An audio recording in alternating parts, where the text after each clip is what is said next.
Évidemment, je vous remercie d'avoir sélectionné dans le livre de Servan des mots que vous avez lus avec un ressenti très humain. Et c'est vrai que ces textes-là, pour nous qui les écoutions, ont été poignants, par moments même déchirants. On a suivi donc l'itinéraire de Servan et de Dominique surtout, l'itinéraire de la maladie finalement jusqu'à la mort. Et ce qui est extraordinaire, c'est que Servan, qui n'avait plus vu depuis 20 ans, a réussi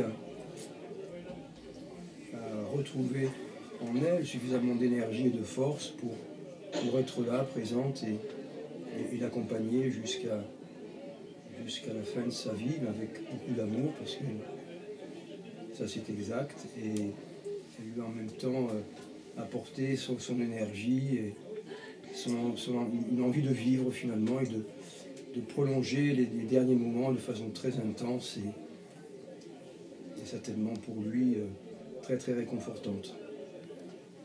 Et je pense que cette expérience qu'a vécue Servan, la suivra toute sa vie et a été très enrichissante pour elle, très forte.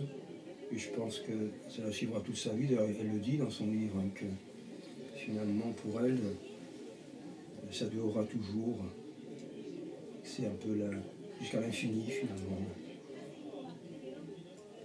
Et j'ajouterais... Et elle parle aussi de toute cette expérience un peu...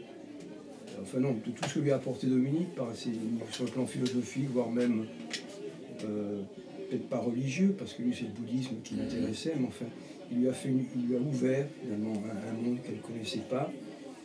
Le bouddhisme, c'est un monde de tolérance, mais c'est vrai que la culpabilité dans le bouddhisme n'existe pas.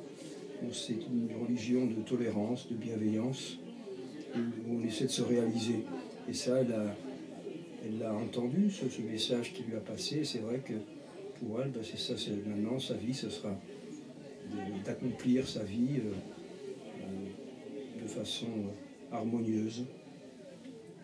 Et sans oublier ce frère qu'elle a retrouvé après 20 ans d'absence.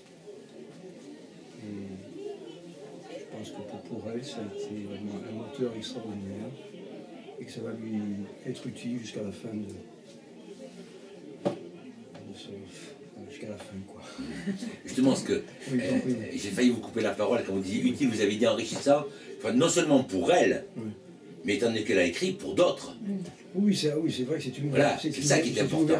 Une ouverture, parce qu'elle a les mots pour le dire. C'est une ouverture parce que toutes les familles maintenant vivent ce genre de problèmes, donc, de maladies qui aboutissent à la mort, parce que le cancer c'est une maladie absolument c'est monstrueuse dans ce sens où très souvent on ne survit pas à cette maladie. Et c'est vrai que le malade a besoin, pendant toute cette période très difficile, d'être accompagné.